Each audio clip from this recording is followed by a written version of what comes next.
Hi friends, ಇವತ್ತು ನಾನು ಹೆಸರುಬೇಳೆ ಪಾಯಸನ ಮಾಡಿ ತೋರಿಸ್ತಾ ಇದ್ದೀನಿ. ಅದಕ್ಕೆ ಏನೇನು ಬೇಕು ಅಂದರೆ ಹೆಸರುಬೇಳೆ, ಆಮೇಲೆ ಮನುಕ, ಗೋಡಂಬಿ, ತುಪ್ಪ, ಆಮೇಲೆ ಕಸಕಸೆ, ಆಮೇಲೆ ಬಿಳಿ ಎಳ್ಳು. ಇದಕ್ಕೆ ಒಂದು ಕುಕ್ಕರ್ನ ಇಟ್ಕೊಂಡು ಹೆಸರುಬೇಳೆನ ಹಾಕಬೇಕು.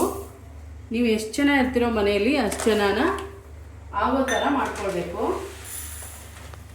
ನಮ್ಮ ಮನೆಯಲ್ಲಿ ಜಾಸ್ತಿ ಜನ ಇದ್ದಾರೆ, ಅದಕ್ಕೆ ನಾನು 2 ಬೌಲ್ ಅಷ್ಟು ಆಗುವಷ್ಟು ಹೆಸರುಬೇಳೆನ ಹಾಕ್ತಾಯಿದ್ದೀನಿ.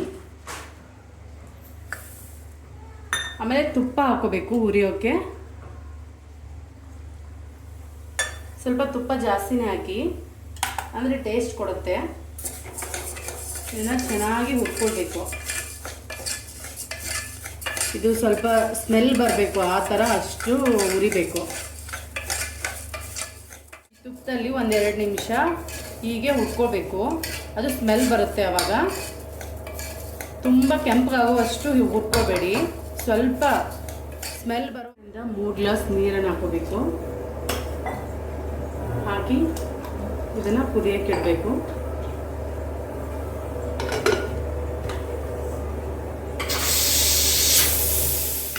ಅಷ್ಟರಲ್ಲಿ ನಾನು ಈ ಕಡೆ ಗೋಡಂಬಿ ಮತ್ತು ಮನುಕನ್ನ ತುಪ್ಪದಲ್ಲಿ ಹುರ್ಕೊಳ್ಬೇಕು.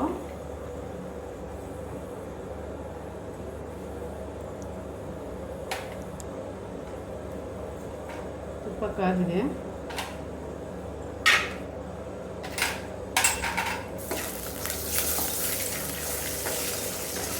ಸ್ವಲ್ಪ ಕೆಂಪಗಾಗುವಷ್ಟು ಹುರ್ಕೋಬೇಕು.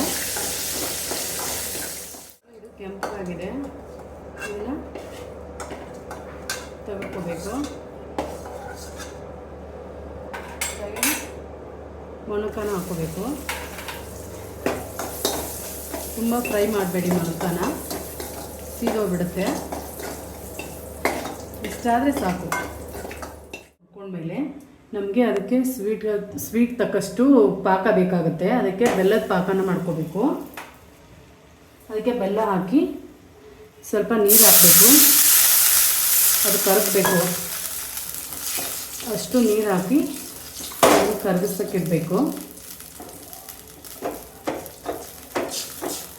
ಇದು ಎಲ್ಲ ಬೆಲ್ಲವು ಕರಗಿ ಪಾಕ ಆಗಬೇಕು. ಎಲ್ಲ ಕರಗಿ ಈ ಥರ ಪಾಕ ರೆಡಿ ಆಗಬೇಕು. ಇದನ್ನು ಸ್ವಲ್ಪ ಅದಾಗೋವರೆಗೂ ಇದನ್ನು ತಣ್ಣಗೆ ಬಿಡಬೇಕು. ಇದು 1 ವಿಸಿಲ್ನಲ್ಲಿ ಇಷ್ಟು ಕೂಗುತ್ತೆ. ಒಂದು 10 ಮಿನಿಟ್ಸ್ ಬಿಟ್ಟರೆ 1 ವಿಸಿಲ್ ಬರುತ್ತಲ್ಲ, ಅಷ್ಟರಲ್ಲಿ ಇಷ್ಟು ಕೂತ್ಕೊಂಡಿರುತ್ತೆ. ಇಷ್ಟು ಕುದ್ದಿದ್ರೆ ಸಾಕು.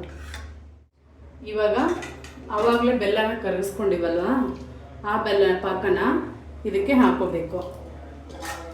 ನಿಮ್ಮ ಮನೇಲಿ ಸ್ವೀಟ್ ಎಷ್ಟು ತಿಂತಾರೋ ಅದ್ರ ಮೇಲೆ ನೀವು ಬೆಲ್ಲನ ಹಾಕಬೇಕಾಗತ್ತೆ.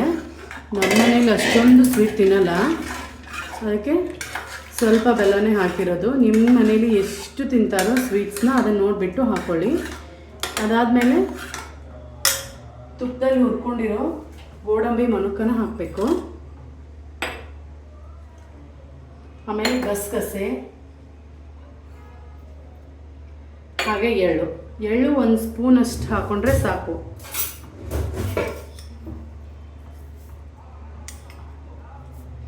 ಇದಕ್ಕೆ ನಿಮ್ಮ ಮನೇಲಿ ಏನಾದರೂ ಒಣ ಕೊಬ್ಬರಿ ಇದ್ದರೆ ಅದನ್ನು ತುರಿದ್ಬಿಟ್ಟು ಹಾಕ್ಕೊಳ್ಳಿ. ಅದು ಚೆನ್ನಾಗಿರುತ್ತೆ, ಟೇಸ್ಟು ತುಂಬ ಚೆನ್ನಾಗಿ ಬರುತ್ತೆ. ಹೀಗಾಗುತ್ತೆ ನೋಡಿ, ಹೆಸರುಬೇಳೆ ಪಾಯಸ ರೆಡಿ ಆಯಿತು.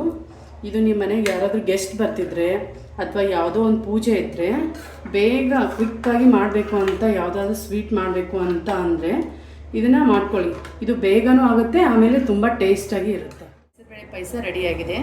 ಅದ್ರ ಜೊತೆ ನಾನು ಇವತ್ತು ಪಲಾವ್ನ ಮಾಡಿದ್ದೀನಿ. ಪಲಾವ್ ಜೊತೆ ಸ್ವೀಟ್, ಹೆಸರುಬೇಳೆ ಸ್ವೀಟ್ನ ತಿಂದರೆ ತುಂಬ ಚೆನ್ನಾಗಿರುತ್ತೆ. ಒಂದ್ಸರಿ ಮಾಡ್ಕೊಳ್ತೀನಿ, ಹೇಗಿದೆ ಅಂತ ನನಗೆ ಕಮೆಂಟಲ್ಲಿ ತಿಳಿಸಿ.